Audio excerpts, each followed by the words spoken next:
नमस्कार, आप देख रहे हैं इंडिया वॉइस। मैं हूं आपके साथ अमन त्रिपाठी। रुख करते हैं बड़ी खबर का।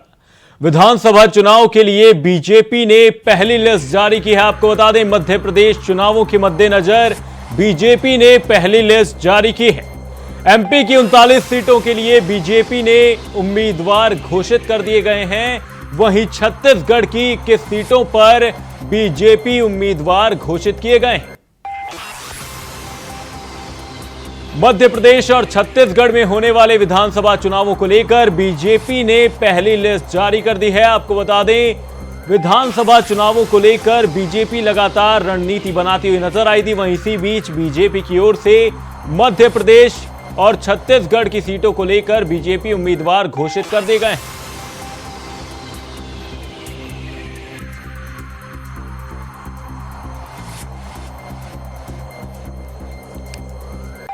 मध्य प्रदेश और छत्तीसगढ़ चुनावों को लेकर भारतीय जनता पार्टी अपनी कमर कसती हुई नजर आ रही है। भारतीय जनता पार्टी की ओर से उम्मीदवारों के नाम का ऐलान कर दिया गया है। एमपी की 39 सीटों के लिए बीजेपी उम्मीदवार घोषित कर दिए गए हैं। विधानसभा चुनावों के लिए बीजेपी ने पहली लिस्ट जारी की है, जिसमें छत्तीसगढ़ की 21 सीटों पर बीजेपी उम्मीदवार घोषित किए गए हैं।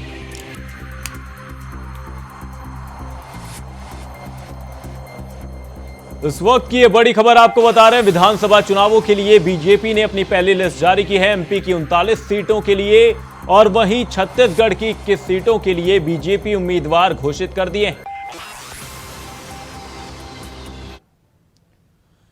इसी खबर पर हमारे संवाददाता नितिन चौधरी हमारे साथ जुड़े हुए हैं। नितिन, मैं आपसे जानना चाहूंगा कि भारतीय जनता पार्टी ने एमपी और छत्तीसगढ़ के लिए यहां पर जो उम्मीदवारों के नाम घोषित किए हैं, तो इनमें क्या कुछ बड़े नाम निकलकर सामने आए? बीजेपी ने क्या कुछ तैयारियां इन विधानसभा चुनावों को लेकर की?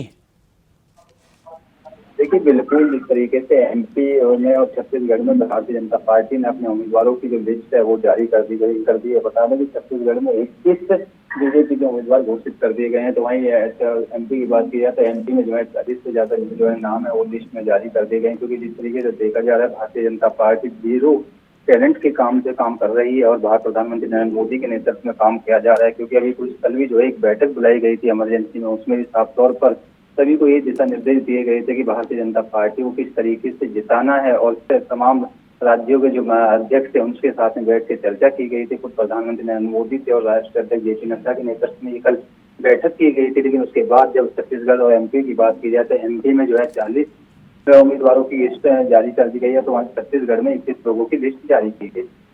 वहीं नितिन, आपसे ये जानना चाहूंगा कि ये जो लिस्ट जारी की है, इनमें कुछ बड़े नामों का भी यहाँ पर जिक्र किया गया है या पार्टी ने कुछ नए चेहरों को भी यहाँ पर चुनावी मैदान में उन पर भरोसा जताया है?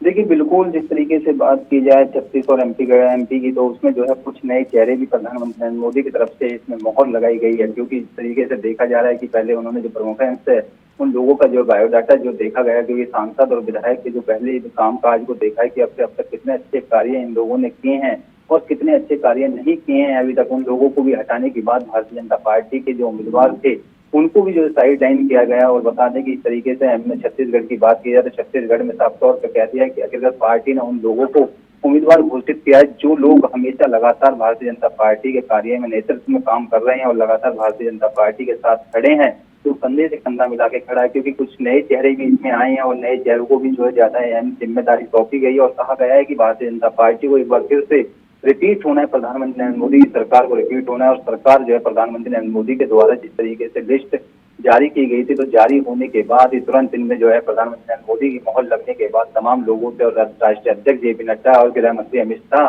की मौजूदगी में ये बैठक हुई गई थी। तो एमपी से 39 सीटों के लिए बीजेपी ने उम्मीदवार घोषित कर दिए हैं। तो वहीं बात की जाए छत्तीसगढ़ की, तो 36 में 21 सीटों पर जो है उम्मीदवार घोषित किए गए हैं। जी साथ ही नितिन, मैं आपसे ये जानना चाहूंगा कि ये दोनों ही राज्यों में होने वाले चुनाव किस तरह से भारतीय जनता पार्टी के लिए अहम होने वाले हैं?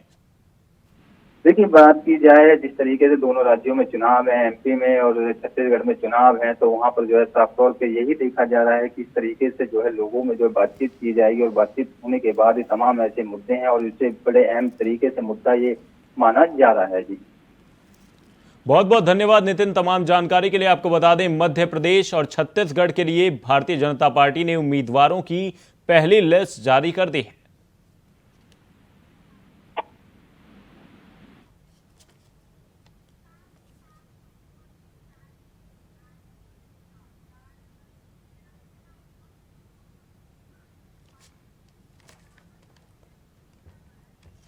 आपको बता दें, एमपी की 39 सीटों के लिए, वहीं छत्तीसगढ़ की 21 सीटों के लिए बीजेपी उम्मीदवारों के नाम घोषित कर दिए गए हैं।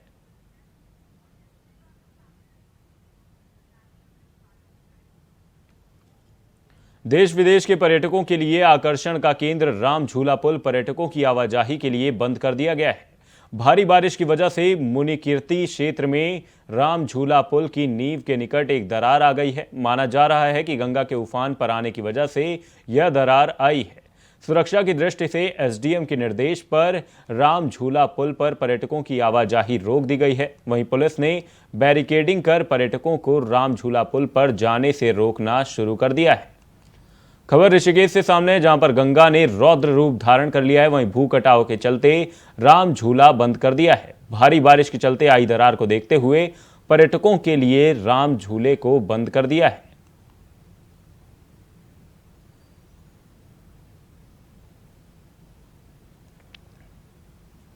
खबर ऋषिकेश से सामने, वहां जहां पर गंगा ने रौद्र रूप धारण किया, जिसको देखते हुए राम झूला पुल को बंद कर दिया है।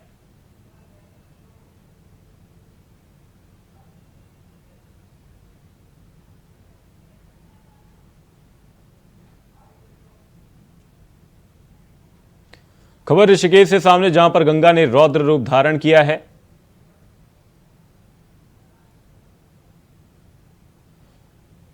इसी खबर पर हमारे संवाददाता ऋषिकेश से अमित कंडियाल हमारे साथ जुड़े हुए हैं। अमित, मैं आपसे जानना चाहूंगा कि भारी बारिश के चलते जो गंगा नदी ने रौद्र रूप धारण किया, जिसके बाद से राम झूला पुल को फिलहाल के लिए बंद कर दिया गया है, क्या कुछ वहां पर ऐसे कारण रहे जिसके चलते राम झूला पुल को बंद किया, और प्रशासन की ओर से फिलहाल क्या कुछ वहां पर तैयारियां की गई हैं? जी, जैसा कि देखा जा रहा है कि लगातार यहाँ पर मूसलाधार बारिश हो रही है, तो पूरे प्रदेश में जगह जगह आपदा की स्थिति उत्पन्न हो गई है। कहीं बाढ़ जैसे हालात है तो कहीं भूस्खलन हो रहा है। तो वहीं इसी क्रम में लगातार देखा जा रहा है कि जो मूसलाधार बारिश हुई है उसके गंगा का जलस्तर काफी बढ़ा है। तो गंगा का जलस्तर बढ़ने पे जो रामझूला पुल है, जो कि कई दशकों पुराना है और एक प्राचीन और एक आस्था का प्रतीक भी माना जाता है पर्यटक और श्रद्धालुओं के लिए जो ऋषिकेश आते हैं, तो उसमें कहीं ना कहीं जो उसकी जो नींव है उस पर भी फर्क पड़ा है और भूस्खलन जैसी स्थिति वहां पर बन गई है। तो इसको देखते हुए लगातार मॉनिटरिंग की जा रही है। जो प्रशासन है और जो पीडब्ल्यूडी विभाग है, जो कि नरेंद्र खंड है, वो यहाँ पर एक टीम आई थी और उन्होंने निरीक्षण किया। निरीक्षण में पाया कि इसमें जो आवाजाही को हल्की किया जाए, दोपहिया वाहनों की आवाजाही पूर्णतः बंद की जा चुकी है और जो पैदल जो लोग हैं उनको आवाजाही के लिए अभी प्रवेश दिया जा रहा है। लेकिन वहाँ पुलिस की बैरिकेडिंग लगी है दोनों ओर, एक पौड़ी जिले की ओर और दूसरा टिहरी जिले की ओर, जहाँ से कि जो आवाजाही पैदल आवाजाही करने वाले लोग हैं उनको एक सीमित संख्या में एक तरीके से वहाँ पर भेजा जा रहा है, ताकि किसी तरीके का लोड उस पुल पर ना पड़े और कोई बड़ी अनहोनी ना हो। वहीं अमित, आपसे जानना चाहूंगा कि फिलहाल बारिश को लेकर क्या कुछ स्थिति है, क्योंकि आज 7 जिलों में येलो अलर्ट जारी किया गया है। जी, जैसे प्रदेश के कई 7 जिलों में येलो अलर्ट जारी किया गया, उसमें एक देहरादून भी शामिल है और देखा जा रहा है कि बारिश की जो स्थिति है वो बनती हुई नजर आ रही है। हालांकि अभी तक ऋषिकेश और ऋषिकेश के आसपास के क्षेत्रों में बारिश का किसी भी तरीके का नहीं दिख रहा है, रूप की बारिश हो रही है। लेकिन अभी संभावना जताई जा रही है कि यहाँ पर एक भारी बारिश की संभावना है और अगर बारिश ज्यादा होती है और पहाड़ों की जो बारिश होती है उससे कहीं ना कहीं गंगा का जलस्तर बढ़ता है, तो कहीं ना कहीं लोगों को जो गंगा तटों पर रहने वाले लोग हैं और साथ में जिस तरीके से ये पुल की जो स्थिति हुई है, इसको भी कभी बड़ा जो अनहोनी हादसा होने की संभावना बढ़ जाती है। साथ ही अमित, आपसे जानना चाहूंगा कि इस पुल का इस्तेमाल लोगों के लिए आवाजाही के लिए ज्यादा इस्तेमाल किया जाता था, वहीं इस पुल के बंद होने के बाद लोगों को किस तरह की दिक्कतों का यहाँ पर सामना करना पड़ रहा है? मैं बताना चाहूंगा कि यहाँ पर 3 पुल है जो कि टिहरी जिले और पौड़ी जिले को जोड़ते हैं आपस में, जिसमें कि जानकी सेतु पुल है जो कि अभी कुछ ही सालों पहले नया बना है और उसके साथ साथ एक लक्ष्मण झूला पुल और राम झूला पुल, 3 पुल एक ऐसे थे जो कि आवाजाही। बहुत बहुत धन्यवाद अमित तमाम जानकारी के लिए। आपको बता दें, पर्यटकों की आवाजाही के लिए राम झूला पुल को बंद कर दिया गया है। गंगा ने रौद्र रूप धारण किया है।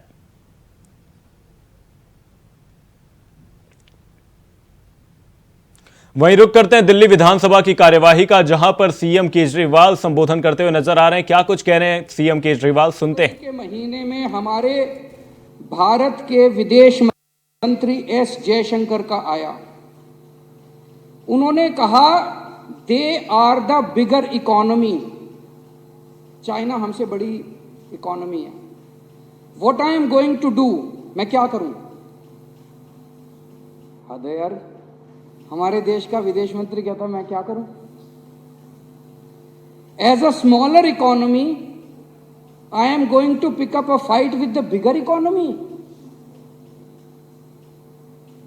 It is not a question of being reactionary.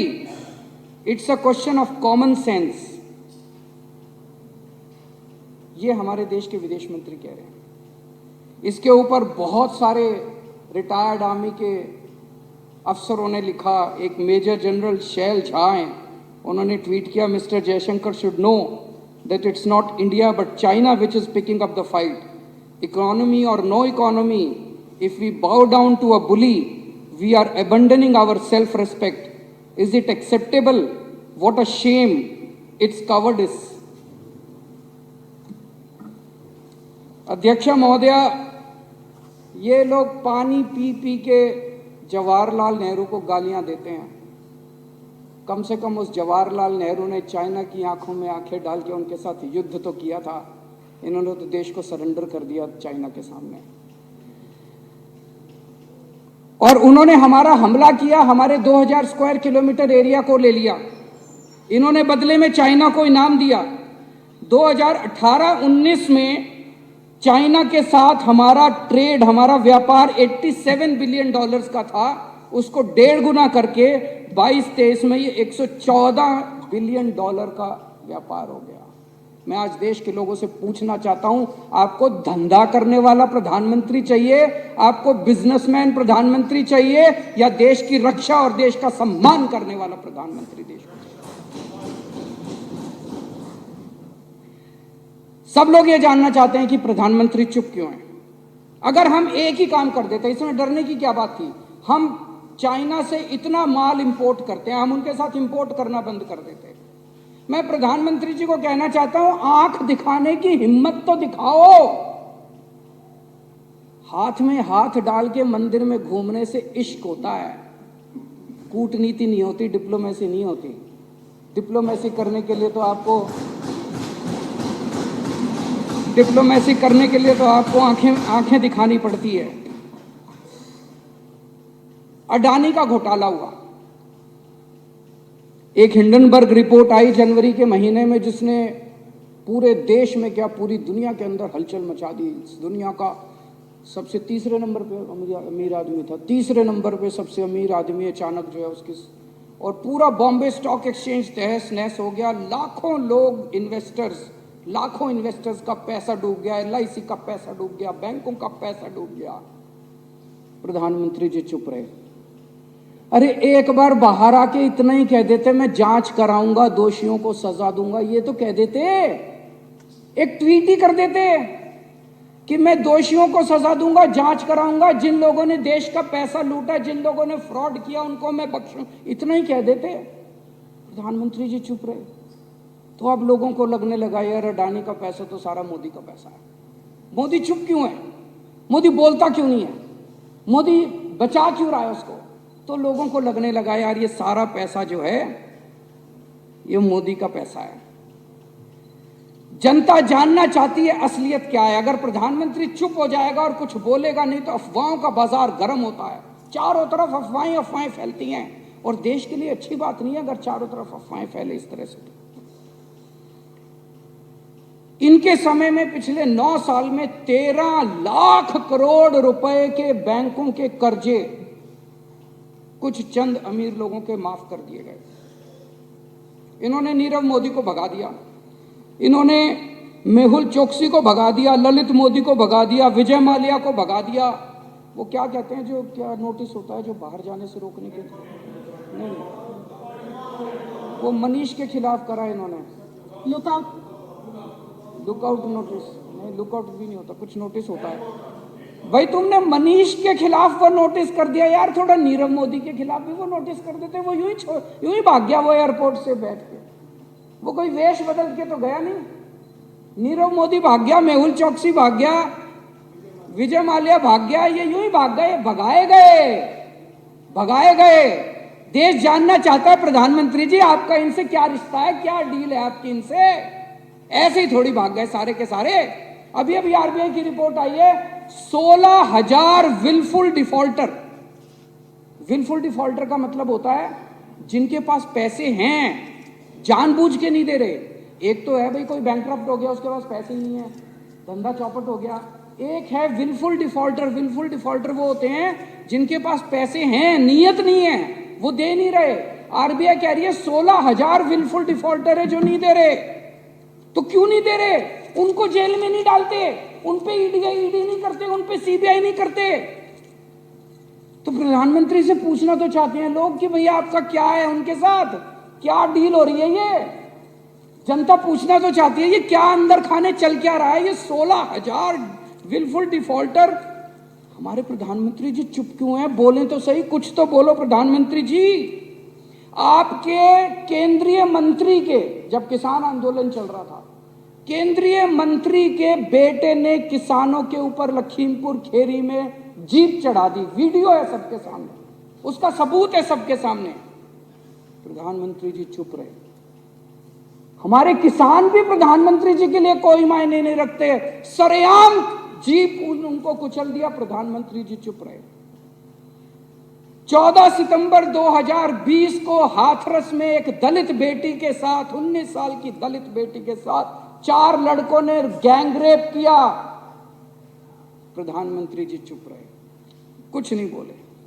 और अभी हरियाणा के अंदर पहले नूह में और उसके बाद सोना में और फिर गुड़गांव के अंदर सरेआम 2 समुदायों के बीच में हिंसा हुई, पूरे दुनिया के अंदर छूत हुई।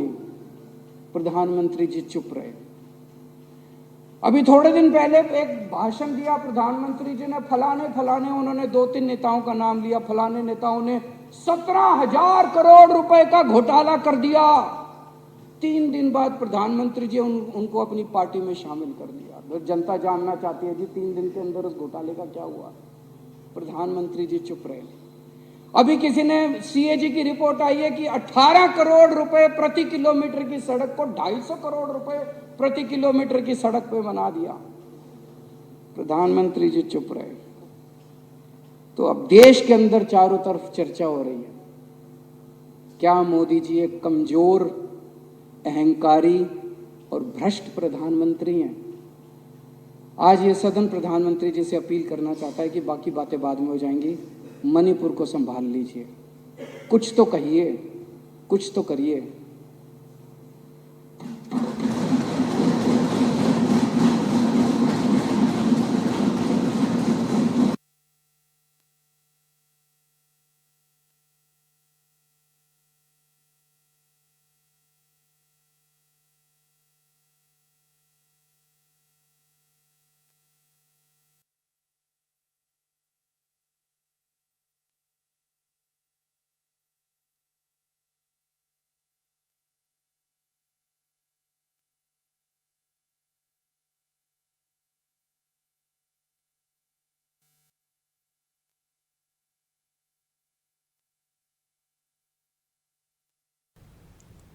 झारखंड के बोकारो में डुमरी विधानसभा उपचुनाव की सरगर्मी तेज हो गई है। एनडीए की यशोदा देवी और यूपीए की बेबी देवी ने नामांकन दाखिल कर दिया है।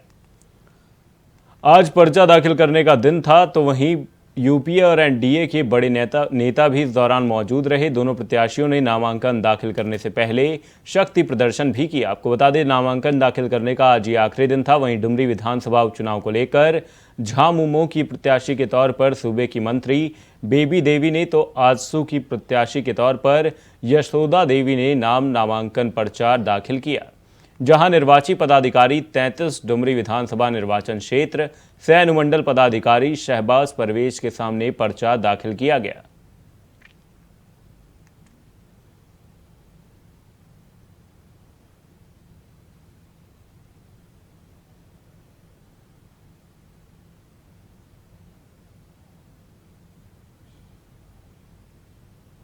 डुमरी उपचुनाव को लेकर सरगर्मियां तेज हो गई हैं, जहां पर आज नामांकन के आखिरी दिन इंडिया गठबंधन से बेबी देवी ने पर्चा भरा। वहीं एनडीए से यशोदा देवी ने नामांकन पर्चा भरा था।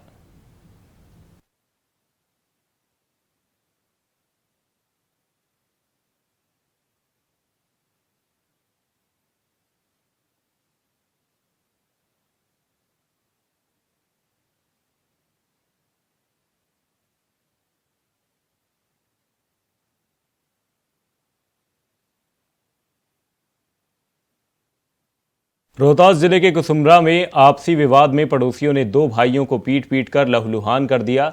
वहीं इस घटना के बारे में जिला के राजपुर थाना क्षेत्र की ये घटना बताई जा रही है। घटना के समय जब दोनों भाई अपने घर की ओर जा रहे थे, तभी पड़ोसी एक भाई से मारपीट करने लगा।